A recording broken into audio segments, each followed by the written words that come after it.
बे समाव जोंजों दुलाराय बर' फरायसा आफादनि मोनसे समनि आफादगिरि रायजो सभानि मोनसे समनि एमपि आथिखालनि बयजोंबो सिनायजानाय बर'निनो गोख्रों दैदेनगिरि आसामनि केबिनेट मन्त्रि मुस्रि उरखाव ब्रह्म मानव गेदेर बिथांखौ गांसे आर'नाइजों बरायनो थाखाय आङो गुरै खावलायबाय।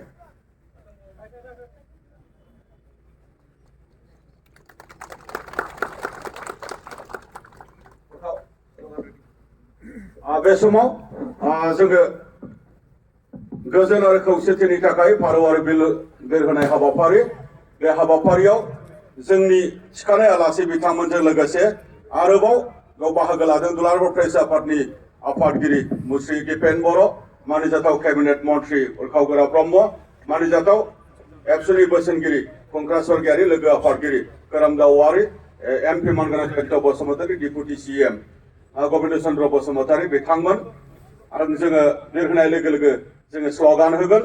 बिरहोजेनगिरि बिथांमोनखौ बिरहोनो थाखाय आं गुरै खावलायबाय। जय विश्व शांति, जय बर' हारिनि, जय बर' हारिनि, एबसुलं जय